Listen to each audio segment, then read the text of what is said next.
Salam sejahtera. Pertama soal banjir.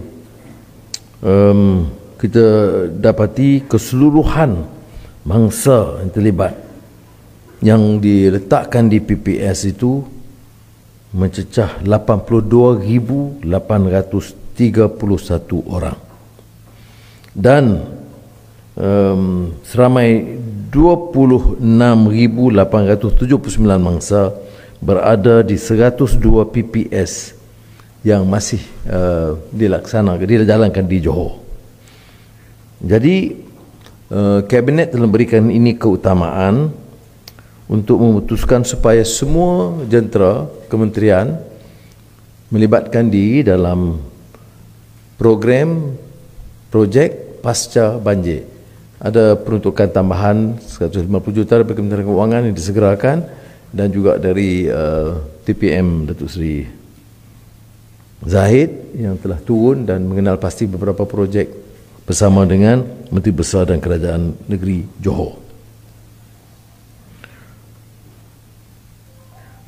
Selama ini, setakat ini 16,167 ketua isi rumah telah menerima RM1,000 bagi setiap KR bantuan wang ihsan. Jadi tetapi saya ingin juga menyeru semua rakan-rakan daripada NGO, daripada universiti-universiti dan daripada sukarelawan dari jabatan kerajaan juga untuk turun kalau boleh dalam tempoh singkat ini untuk membantu bagi rakan-rakan dan keluarga yang telah pun dianggap sebagai pasca banjir ini, membantu mereka kerana beban tanggungjawab mereka itu sangat besar untuk dikendali oleh jentera yang ada di Johor.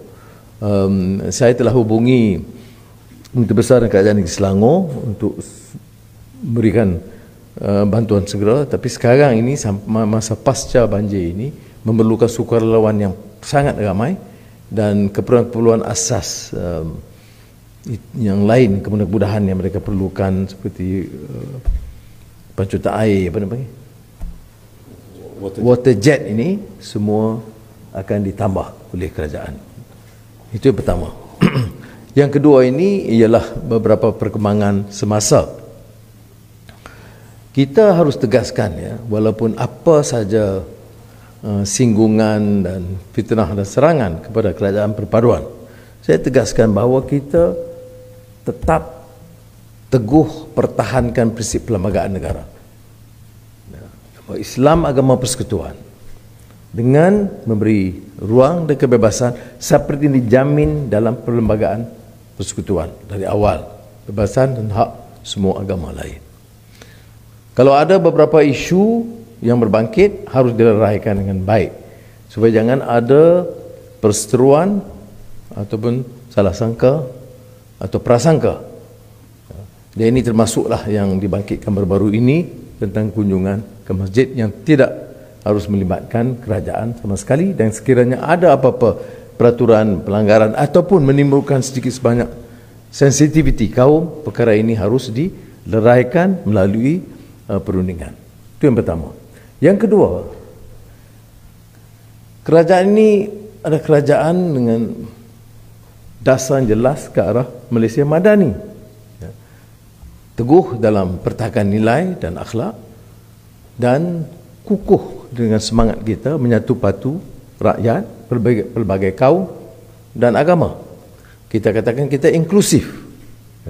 Jadi kenyataan-kenyataan yang tidak bertanggungjawab itu tidak boleh diguna pakai, kerana kita tidak boleh lari daripada kenyataan bahawa Malaysia ini harus aman, tertib, dibangunkan oleh Melayu dan Bumiputera, Cina, India, suku-suku kaum, Dayak, Iban, Melanau pasal kena sebut, dan Kadazan, Dusun dan lain-lain ya.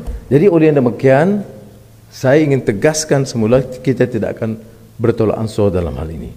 Sebarang usaha oleh sesiapa pun yang cuba mengadu domba, menghangatkan suhu kaum atau agama di negara ini tidak akan diizinkan.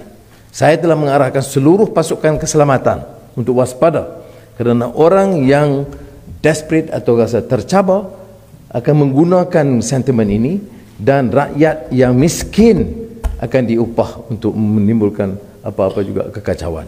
Jadi saya ingin tegaskan, dan kabinet bersama dalam hal ini untuk memastikan bahawa keamanan, perdamaian semua kaum dipertahankan dan tidak akan bertolak ansur sedikit pun terhadap mana usaha-usaha yang akan mengganggu-gugat keselamatan negara. Terima kasih. Baik. Okey. Ada soalan satu lagi?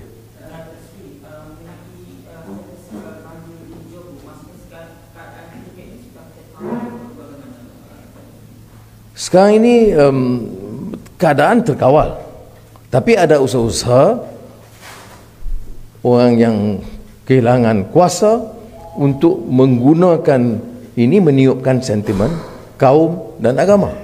Jadi sekiranya tindakan itu melampau mengganggu gugat, pihak keselamatan akan keras dan tegas bertindak.